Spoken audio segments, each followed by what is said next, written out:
She's gone from being a vilified royal mistress to the woman who will now shape the future of the monarchy. Camilla Parker Bowles has come a long way in the eyes of her nation and the world. It's the most controversial Princess Diana story ever. Her family desperately tried to stop. In a moment, you'll see why. She was once just the other woman. Now, she's accused of murder. From whispers in royal halls to shocking letters predicting death, Queen Camilla has carried scandal like a second crown. But what if Princess Diana's tragic end wasn't just a tragic accident? What if everything Diana feared came true? For decades, Camilla has walked in the shadows of Diana's legacy, haunted by guilt, gossip, and now, grave allegations, shocking diaries, tampered breaks, and a death that still doesn't sit right. Is Camilla merely a royal survivor? Or is she hiding the darkest secret of all? This is the story the Crown never wanted you to hear. Camilla wasn't born into scandal, but she embraced it like it was her destiny. Long before Diana stepped onto the royal stage, Camilla Shand had already captivated the future king. Their connection wasn't fleeting. It was immediate, electric, and entirely outside the bounds of royal approval. She was witty, grounded, and unafraid of tradition. And when she boldly introduced herself to Prince Charles by joking that her great-grandmother had been the mistress of his great-great-grandfather, it wasn't just flirtation, it was prophecy. That moment set the tone for a relationship that would become one of the most controversial love affairs in royal history. But from the start, Camilla's presence was seen as a problem. She didn't fit the mold. She wasn't noble enough, wasn't polished enough, and most damning of all, she wasn't compliant. The royal family dismissed her as unsuitable, preferring a more obedient virginal bride for the heir to the throne. So when Charles was sent away with the unspoken promise that a better match would be found, Camilla didn't wait. She married Andrew Parker Bowles, a well-connected officer who moved in royal circles himself. Their wedding was a spectacle, attended by the Queen Mother and Princess Anne. But behind the smiles and vows, Charles's heart shattered. The heartbreak didn't end with the wedding. Charles couldn't let go. Even after marrying Diana, his feelings for Camilla refused to fade. What began as a youthful crush had matured into a deep emotional bond, one that not even the world's most beloved princess could sever. As Charles tied and Diana's marriage deteriorated, Camilla re-entered the picture not as a new lover, but as the old one who had never truly left. She became the shadow behind the throne, the whispered name in every tabloid headline, the ever-present ghost haunting Diana's every step. At first, the public saw her as a harmless friend, an old flame offering comfort. But as Diana's pain became visible, the truth grew harder to hide. Camilla wasn't just a confidant. She was the other woman. The betrayal wasn't just personal, it was national. People loved Diana. They admired her vulnerability, her strength, and her devotion to her children. And in contrast, Camilla was cast as the interloper, the one who had destroyed the fairy tale. She was blamed, mocked, and vilified, turned into a national villain simply for loving the wrong man. The queen consort, Camilla, but Diana has always found herself in the news for terrible reasons. She watched, listened, and sensed that something far darker was brewing beneath the surface. Her intuition became her armor. While Diana garnered a huge amount of love and support from many around the world, all of whom quickly jumped to her defense when her husband, King Charles III, to her safety. Because behind Camilla's careful smiles and polite silences, Diana felt a coldness. And it wasn't just suspicion. It was survival instinct. But the fear Diana carried was more than jealousy. It was a premonition. One party. One princess. Camilla told the princess that at least she had gotten two beautiful children from the marriage. When Diana received the invitation 2 years later, Diana died in a car crash. Social event hosted by Camilla's sister, no one expected her to show. Least of all, Camilla. But Diana wasn't one to follow scripts. especially not when betrayal simmered beneath polished It was, smiles. after all, expected That that night, Charles the would be Princess of Wales devastated arrived over the without loss of fanfare. his son's Her mother. presence Comments slicing that the through Prince the and polite Princess chatter of like a Wales blade. were officially She mingled separating. just long enough to raise eyebrows. But inside, she wasn't there to socialize. She was hunting for the truth. Time ticked by, and the unease grew heavier. Diana couldn't find Charles, or Camilla. And something in her gut told her.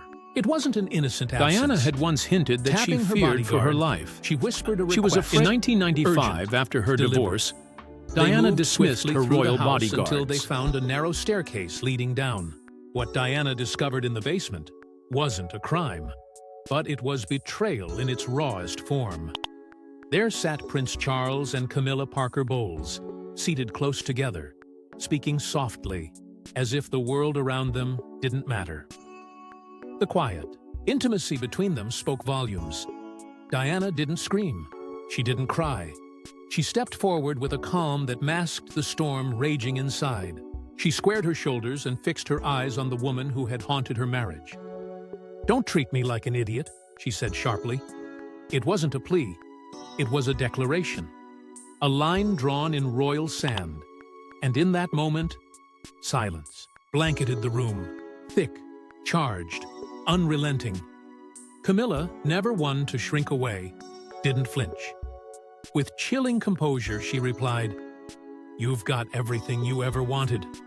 All the men in the world fall in love with you. You've got 2 beautiful children."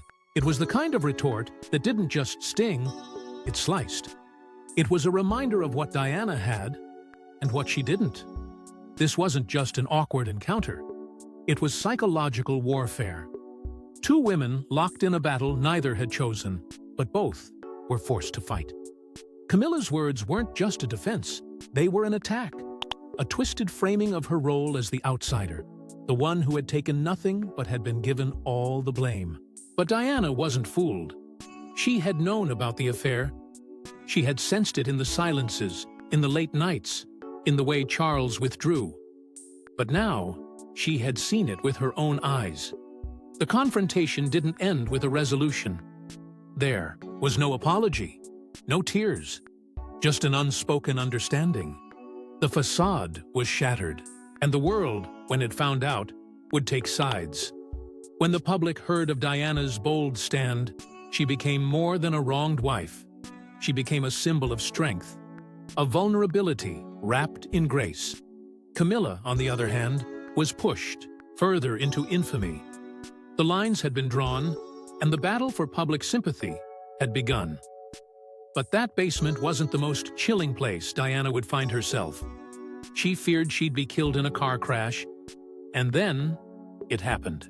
Long before that fateful night in Paris, Princess Diana had already put her nightmare into words.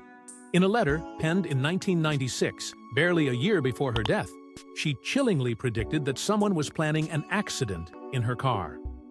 Brake, failure, serious head injury, a calculated end. It wasn't the ramblings of paranoia. It was a cry for help, written with calm precision. And it wasn't the only time she voiced that fear. Friends, aides, even legal advisors had heard the same haunting concern. Someone wanted her gone. And perhaps they had already tried. Months before her final trip to France, Diana's green Audi had reportedly suffered a sudden brake failure in London. The car rolled forward uncontrollably as she slammed on the pedal, heart racing, only managing to escape by leaping out and hailing a cab. She later told friends she believed her brakes had been tampered with. But no investigation followed. No one listened. The silence only deepened her suspicion. She was alone, and she knew it. In the years since her divorce, Diana had cut ties with her royal security detail. She no longer trusted the protection they offered. Or perhaps, she feared that protection might turn into surveillance, or worse. As the spotlight of the world watched her summer romance with Dodi Al-Fayed unfold, Diana seemed carefree. But those closest to her sensed something darker. She moved quickly, changed plans often, and seemed to keep one eye over her shoulder. Then came August 31st, 1997. In the tunnels of Paris, a black Mercedes carrying Diana, Dodi, and their driver slammed into a pillar at high speed. The world was told it was a tragic accident. But many, too many, aren't convinced. And neither were those in power.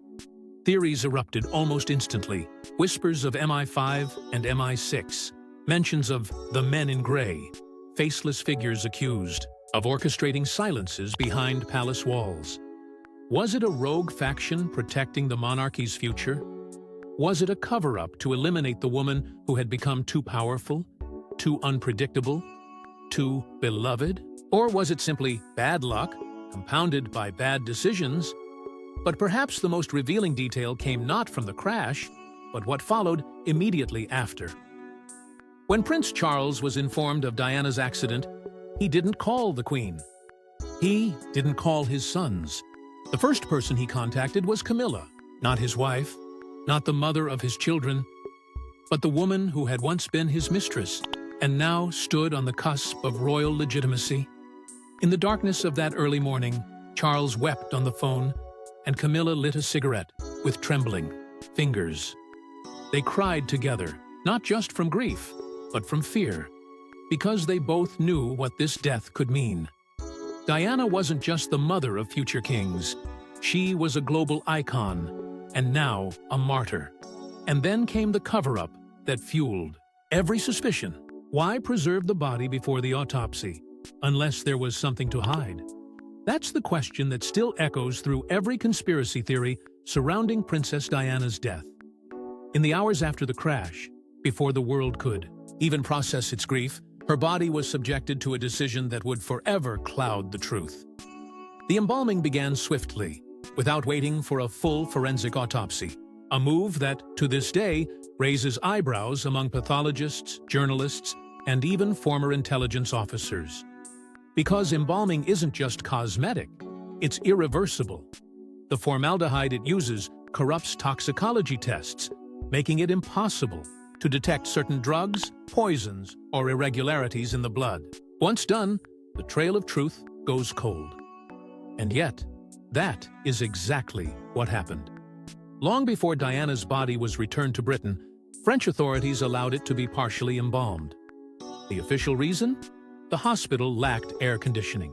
But that explanation quickly unraveled.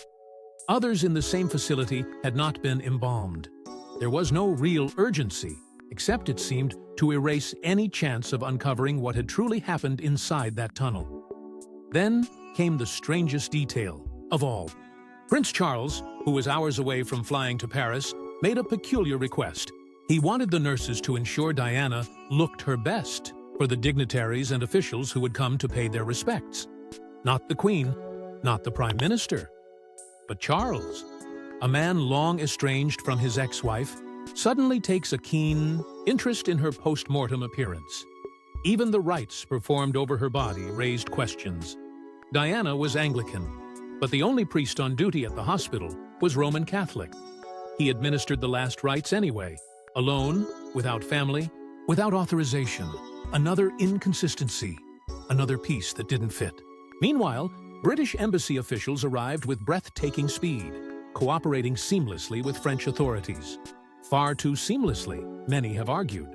Why such urgency to take control of Diana's remains? Why such haste in bypassing protocols? It was at that moment, when Diana's body was being prepared, manipulated, and sealed, that the theories took flight. The whispers grew louder. Was this a tragic accident or a coordinated cover-up? Every detail, the lack of a proper autopsy, the unexplained embalming, the strange calls, the eerie calm of royal officials, suggested something darker beneath the surface. Her body had barely cooled, but the public's suspicion was already burning. Because if the truth was buried along with her, someone had to be responsible, and someone had to benefit. But as Diana's body was prepared for burial, her legacy was weaponized. Diana wrote it down. Names, methods, and motive. In October 1996, less than a year before her death, she sat alone with pen in hand and poured her terror into words. The letter she wrote wasn't a vague cry for help. It was specific, bone-chilling. She described a planned accident in my car, brake failure, and serious head injury. She believed it would happen not by chance, but by design. And the most disturbing part? She claimed the motive behind it was to clear the path for Charles and Camilla to marry. Diana didn't name the mastermind directly, at least not in what the public saw. That portion of the letter was redacted. But those who read it in full knew she had someone particular in mind. Someone close, someone powerful. This wasn't paranoia spun out of thin air. Diana had lived through too many close calls to dismiss. Her instincts. There had been whispers, moments where the brakes failed, where shadows followed her car longer than coincidence allowed. Her security detail once found evidence of tampering. On one occasion, she narrowly escaped a crash that could have mirrored the fate she would eventually meet in Paris. Every time she reported her concerns, she was met with dismissals, shrugged off by those who either didn't believe her or were too afraid to acknowledge what she was up against. So she did what no royal had ever done before. She created a paper trail. The letter was sent to close friends and her legal team. It was her insurance policy, a final attempt to ensure that if something happened to her, the world would know it wasn't an accident. And when the crash happened, every horrifying detail in that letter became reality.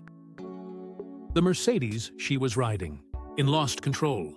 The driver was reported to be speeding. The brakes, unresponsive. The crash site? A tunnel. Just like she feared. She suffered massive head trauma. Just like she feared. And most telling of all, her death created the very opening she had warned about. Charles and Camilla, once buried beneath public hatred, now had a clear path forward. The very outcome that Diana believed they needed her out of the way to achieve. To the public, it was too much to ignore. The timing, the letter, the motive, it was all there. And while officials repeated the word accident over and over, millions couldn't forget the contents of that one note. Diana had predicted her demise with terrifying accuracy. And she left the world with one question it still struggles to answer. If she was so certain she'd be killed, why didn't anyone stop it? And in the silence after Diana's death, Camilla's rise only grew, louder. The woman once blamed for a princess's death was crowned queen consort. Camilla, once the most reviled figure in Britain, had done the unthinkable. Stepped into the space once held by Diana, the world's beloved people's princess. It was a journey marked not by triumph, but by backlash, pain, and years of calculated rehabilitation. After Diana's death, Camilla didn't just retreat into silence. She became the face of public resentment. For many, she wasn't just the other woman. She was the reason for the fairy tale's collapse. Crowds booed her. Papers eviscerated her. And in private, even her own family struggled with the weight of what she represented. When she married Prince Charles in 2005, it wasn't a royal celebration, it was a fracture. William and Harry didn't support the union. They had begged their father not to go through with it. The memory of their mother loomed too large, too raw. But Charles went forward anyway, driven by a love he had waited decades to legitimize. And so Camilla became his wife, not in a palace, but in a quiet civil ceremony. No white dress, no grand pageantry. But that was only the beginning of the monarchy's attempt to rewrite her story. The royal PR machine went into overdrive. Camilla wasn't pushed as a lover or queen-in-waiting. She was rebranded as a woman of service. She embraced quiet charity work, especially with the Royal Osteoporosis Society. She smiled carefully in public. She posed with children. She kept speeches brief and always respectful. Over time, headlines softened. The villainous homewrecker was replaced with a new image, a hard-working royal wife with a heart for causes. And behind closed doors, something else shifted. Queen Elizabeth herself began to offer support. It wasn't fast, it wasn't loud, but it was real. By the time the coronation of King Charles arrived, Camilla was no longer a scandal. She was a symbol of endurance. And seated in the pews at Westminster Abbey was a face few expected to see. Her ex-husband, Andrew Parker Bowles, once part of the scandal, now a quiet reminder of how far things had come. Camilla had gone from the margins of royal life to the center of the monarchy itself. And when the crown touched her head, it wasn't just a title.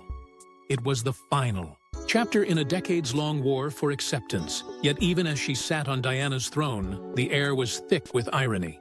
The same seat that had once belonged to the woman she was blamed for destroying now belonged to her. But Camilla's rise didn't come without new enemies, and old wounds reopened. Behind royal smiles lies a deep and bitter resentment. The world may see a united front, a crown polished with tradition and unity. But within the walls of the monarchy, fractures run deep. At the center of it all stands Camilla, queen consort in title, yet a stepmother in name only to the two men who once adored their mother beyond words. Prince William, ever the stoic heir, has learned to tolerate her presence. He offers polite nods and practiced grins, but never warmth. He keeps her close enough for appearances, yet far enough to never mistake civility for trust. His wounds are quieter, more measured, but no less profound. Prince Harry, however, refuses to play the part. In his explosive memoir, Spare, he rips away the royal curtain and exposes the woman he believes helped orchestrate his public humiliation. To him, Camilla isn't just a controversial figure. She's calculated, strategic, and dangerous. The book reveals a side of Camilla that the palace worked hard to conceal. According to Harry, she had a plan. A long game to repair her image, step by step, even if it meant sacrificing others in the process.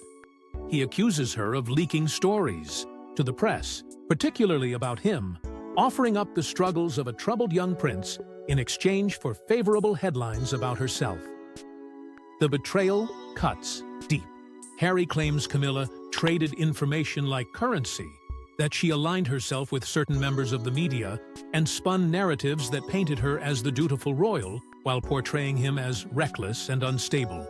He writes of being thrown under the bus, not for the monarchy's sake, but for hers, all to make Camilla appear more palatable to the public, more queen-like, more worthy of the acceptance she had spent decades chasing. It's a portrait of manipulation. One that reframes the stepmother not as a neutral figure, but as an operator within the system. In private, Camilla sees things very differently. Sources close to her say she believes Harry is the problem, an emotional powder keg who brings drama and instability to the monarchy. She sees him as a threat to King Charles's peace, his health, and the future of the crown. In her eyes, every time Harry speaks out, he pulls the monarchy closer to collapse, and she's convinced that any reconciliation would be a temporary truce at best. So the distance remains cold, icy, permanent. There are no signs of repair, no heartfelt calls, no secret meetings. Just a widening gap between the woman once called the other woman and the two princes, still haunted by the one they lost. The story told to the public is unity, but behind palace gates, it's war. A silent one, but no less brutal. Because when the person you distrust is family, every smile becomes a lie, and every moment in the spotlight becomes a performance. But was Camilla just the convenient villain, or something far more dangerous? In the court of public opinion, Camilla's already convicted. No trial, no defense, just a verdict whispered for decades and screamed across tabloids, talk shows, and documentaries. She was the woman who broke a princess, the one who stood in the shadows as Diana crumbled. Though no law was broken and no formal charge ever filed, Camilla has carried a sentence far heavier than any courtroom could deliver. Public shame, relentless speculation, and a legacy tainted by suspicion. The stain of being the third person in the marriage wasn't just symbolic, it became her identity. And no matter how many royal engagements she attended, no matter how many charities she supported, the ghost of Diana never loosened its grip. Because Diana didn't just live in the hearts of her admirers, she left behind warnings, prophecies, in the letters she wrote, In the interviews she gave, in the way her eyes betrayed the pain behind the palace walls, she feared for her life. She spoke of conspiracies. She predicted her death. And when she died exactly as she had foreseen, in a car crash with a broken body and shattered legacy, the world turned, almost instinctively, toward Camilla. Was it fair? Was it rational? Maybe not. But grief doesn't ask permission. It finds a villain, and in Camilla, the public found theirs. What makes her story so unsettling is the ambiguity. Was she merely a passive observer, caught in a storm of royal politics and tragic love? Or was she something more sinister? An architect of calculated silence, benefiting from another woman's suffering? That's the question no headline can answer. And it's the reason her name remains laced with tension. Royal PR machines worked overtime to fix her image. They painted her as devoted, rebranded her as a woman of duty, and positioned her beside Charles with dignity and grace. But truth doesn't fade with time. It lingers. And every time a new Netflix series, a best-selling memoir, or a hard-hitting documentary reopens the wounds, the mask slips. The world hasn't moved on. The camera lenses may have softened, but the suspicion hasn't. The moment Camilla became Queen Consort, the old conversations roared back louder than ever. Could a woman so closely tied to another's heartbreak wear the crown without inviting ghosts to the throne? Can a monarchy built on tradition survive a legacy built on controversy? These aren't just questions for the palace. They're questions for history. Camilla may never face a courtroom, but she has faced something arguably more punishing: a lifetime under a spotlight that never forgives. And while she walks beside a king, adored by a system that once exiled her, millions still see something else. Not a queen, but a question. Mark, the story of Camilla isn't over, but for many, it should have ended long ago. Thanks for watching. Don't forget to like and subscribe. We will see you in the next one.